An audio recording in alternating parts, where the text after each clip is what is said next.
interview is part of the History Heard project. The content of this interview may be used for historical research. However, no part of the video itself may be reproduced without the express written permission of an authorized representative of History Heard.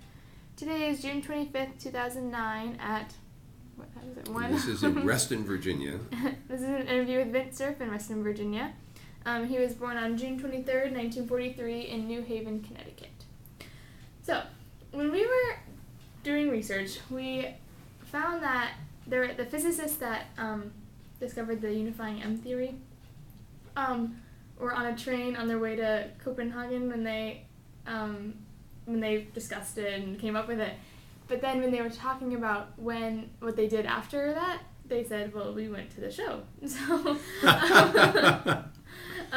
So do you remember what you did, or the discussion when you were coming up with ARPANET or the internet or anything? Well, I certainly remember it very well. Bob Kahn and I spent about 6 months doing the design. Bob and I had worked together at UCLA briefly. He had been one of the senior architects of the ARPANET project, which is the first exploration of packet switching.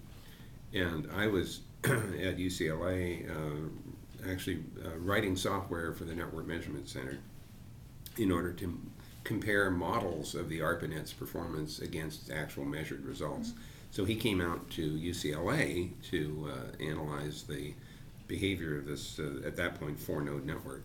So we got to know each other then and worked together very well. So later, when he went to ARPA and I went to Stanford, he began exploring the idea of open networking, and in particular, there were 3 different nets he was concerned about, all of them supported by DARPA: the packet radio net, which is for mobile communication; packet satellite, which would be for ships at sea, ship-to-ship and ship-to-shore; and the ARPANET, the wireline network.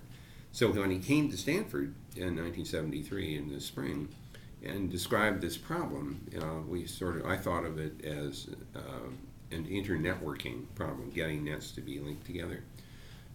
So he and I interacted with each other over a period of about 6 months in a variety of different contexts. Sometimes it would be a whiteboard in his office at DARPA. Sometimes it would be at Stanford. From time to time it was on the train, where we would draw pictures of networks and how they could interconnect and how the various addressing ideas would work out. What about packet fragmentation and things like that? So I remember all of those conversations. I couldn't reproduce them, but I remember how detailed they tended to be.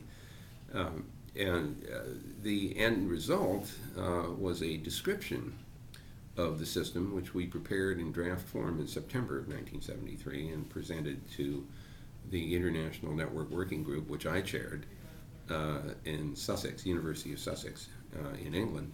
And then subsequently we prepared a final paper, which we published, or was published, in the IEEE Transactions on Communications in May of 1974. Mm.